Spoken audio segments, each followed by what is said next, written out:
Hey, I'd like to welcome you to another episode of the Mission Matters Business Podcast, your source for all things business.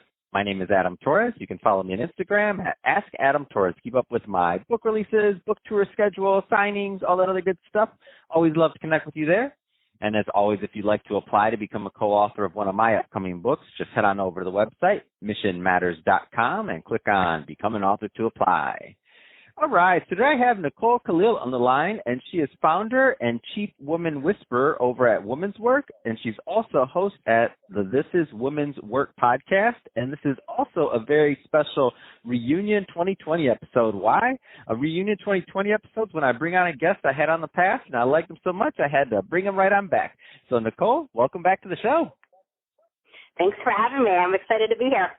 Oh, man, so good to hear your voice and so good to have you back on the show. And I'm excited to get into today's topic. So we're going to talk about your podcast. So about the This Is Women's Work podcast. I'm excited to get into that, get into the content. So excited that you launched your podcast. I love to support other podcasters.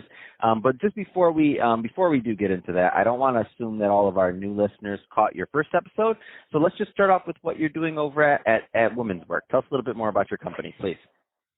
Yeah, absolutely. So women's work is really about redefining what it actually means to be doing women's work in today's day and age. And what I do mostly professionally is I go on site or do keynote talks to either large groups of women on topics like confidence building, leveraging feminine leadership, authentic leadership, managing change, things like that.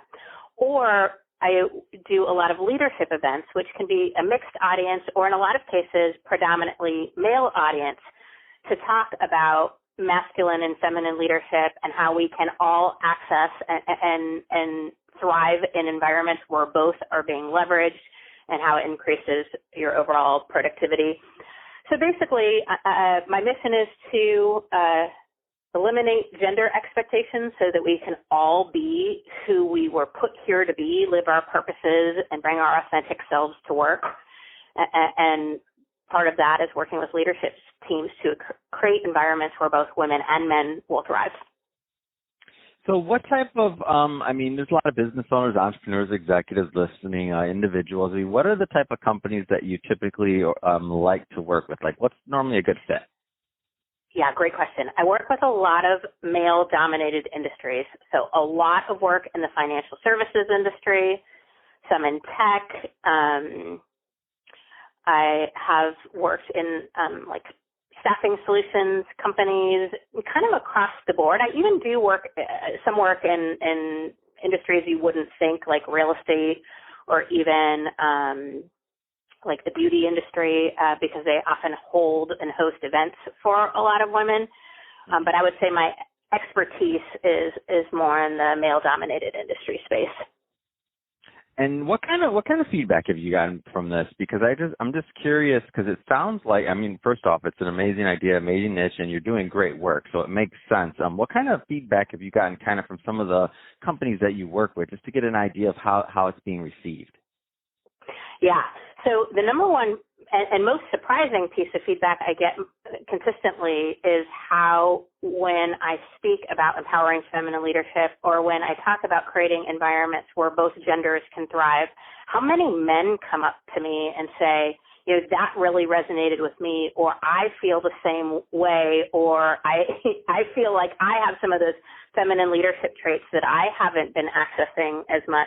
And so, pretty consistently, I get the feedback that while, advertised as, woman's work, that the message that I share and the information that is passed on resonates with both genders. And then the second piece of feedback that I really love to get is I'm very tactical by nature. I love creating strategies and tips and things that you can implement. And I think for a lot of on-site trainers or keynotes, the message is really great and you feel really excited and motivated, but then, when you leave, you don't know what to do next and you're not really sure how to implement. And so I'm very mindful this can be a sensitive and challenging topic for a lot of people. And, creating a space where people can keep their minds open, but then also walk away with action items and tips for success. That's awesome. Let's switch it up a bit. I do want to get into and spend some time on your podcast. So first off, congrats on launching the podcast. So this Thank is you. Women's Work Podcast. So tell us more about the podcast, the content, and your concept. Yep. So the content is designed with the professional woman in mind, and so we talk a lot about 3 different aspects of being a woman in today's world.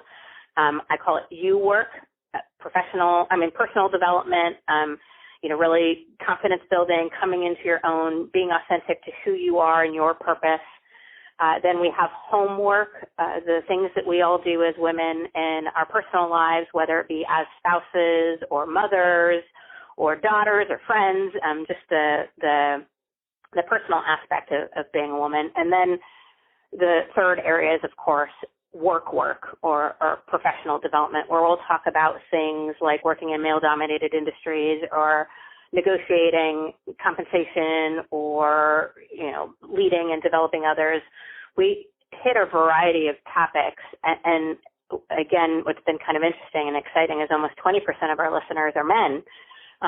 So congratulations to those really brave souls coming to a podcast that's called This is Women's Work. But again, the topics are, I think, transferable, but I really did create them with the professional woman in mind.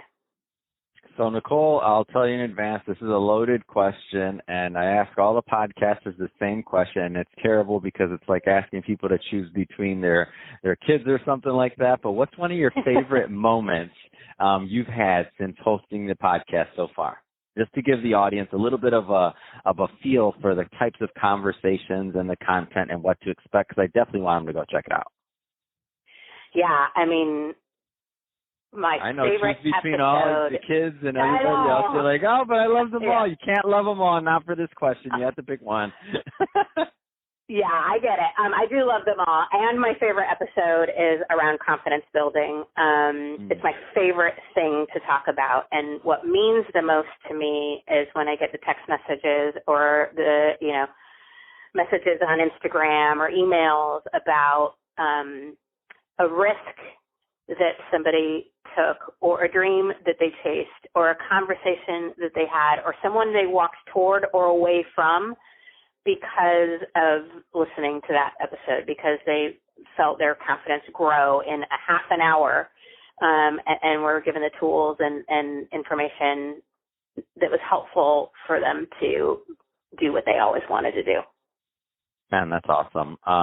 So, Nicole, that being said, if somebody is listening to this and they want more information on learning more about working with you and your team over at Women's Work, or also about, of course, listening to your podcast, the This is Women's Work podcast, what's the best way for them to connect and to reach out to you and your team?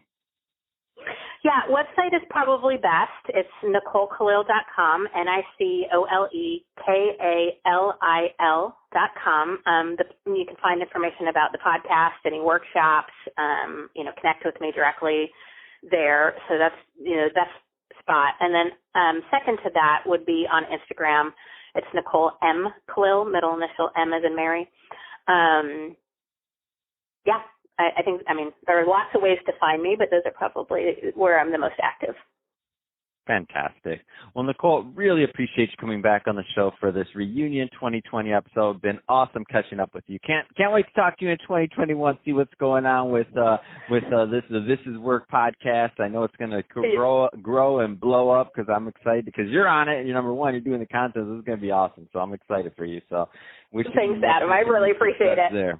Absolutely. And to the audience, as always, thank you for tuning in. Hope you got a lot of value out of this. If you did, don't forget to subscribe to the podcast, leave me a review on the Apple iTunes Store, and if you're watching this on our YouTube channel, Mission Matters Business, definitely give us a subscribe there, but also leave us some comments in the video. Love to know what kind of projects and things that you're working on. And Nicole, thanks again for coming on the show. Thank you. Have a good one.